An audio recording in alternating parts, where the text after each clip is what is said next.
नमस्ते। रामायण एक ऐसा महाकाव्य है जो किसी एक समय या किसी एक देश की सीमाओं में बंधा हुआ नहीं है।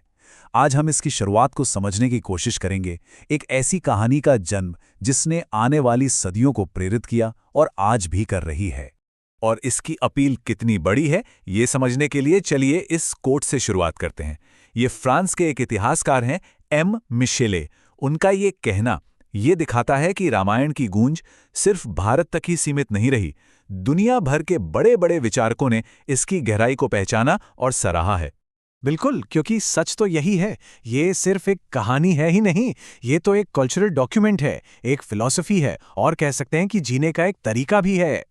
और देखिए, इसने रंग, नस्ल, धर्म, इन सारी सीमाओं को कब का पार कर लिया है। आज दुनिया की शायद ही कोई बड़ी भाषा होगी जिसमें इसका अनुवाद ना हुआ हो। सोचिए, रूस के थिएटर से लेकर इंडोनेशिया की लोक कलाओं तक रामायण ने हर कल्चर में अपनी एक खास जगह बना ली है। और क्यों?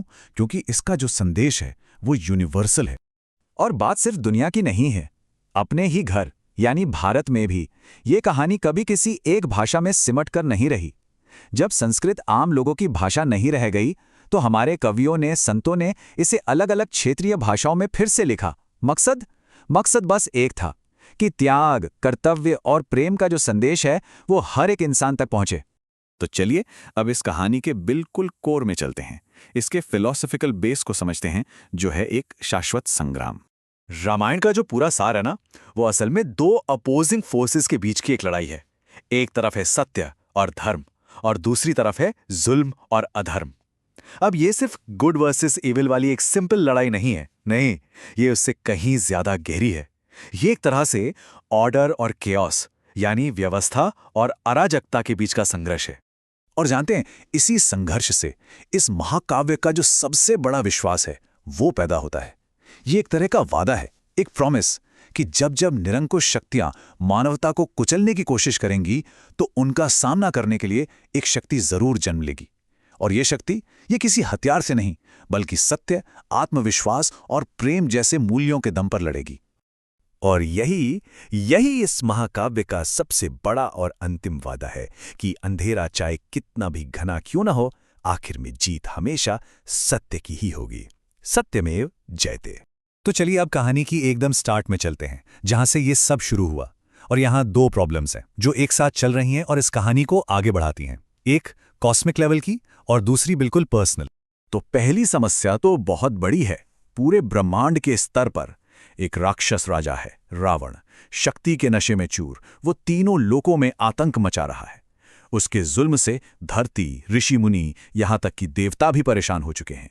ऐसा लग रहा है कि धर्म का जो संतुलन है वो बस टूटने ही वाला है। लेकिन रावण ने एक बहुत बड़ी, एक घातक भूल कर दी थी। अपने अहंकार में उसने जब वरदान मांगा तो देवताओं और राक्षसों से तो अपनी सुरक्षा मांग ली, पर इंसानों को, उन्हें उसने इतना छोटा और कमजोर समझा कि खतरा माना ही नहीं। उसे क्या पता था कि यही छोटी सी भूल उसके अंत का कारण बनेगी।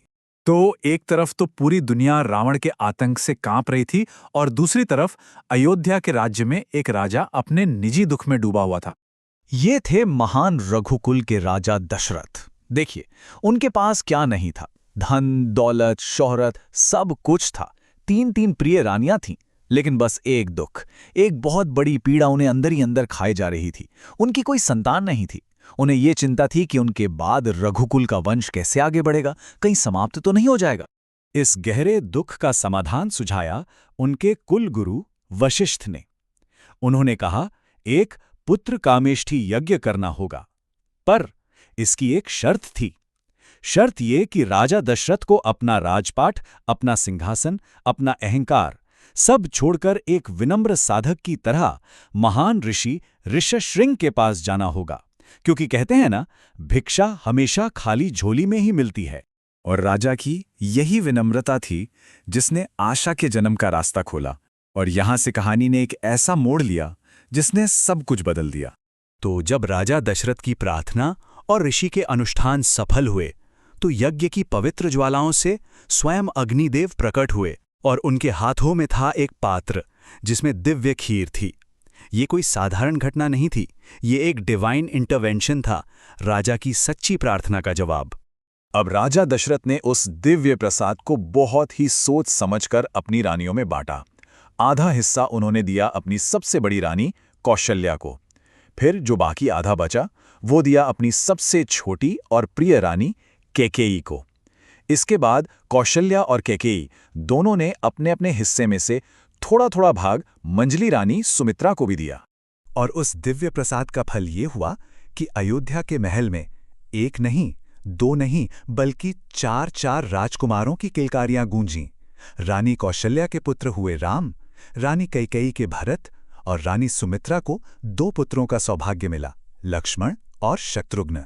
जब नामकरण का समय आया तो गुरु वशिष्ठ ने इन चारों राजकुमारों को नाम दिए और हर नाम के पीछे एक गहरा अर्थ छिपा था, मानो उनकी पूरी जिंदगी का सार हो।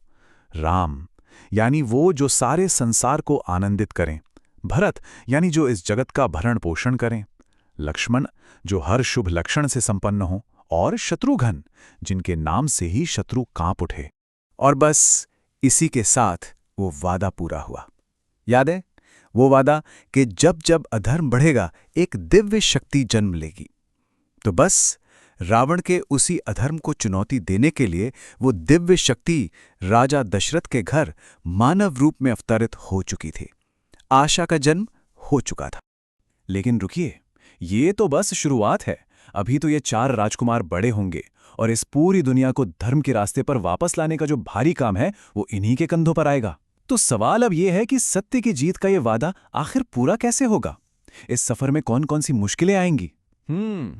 इसका जवाब हमें आगे की कहानी में मिलेगा।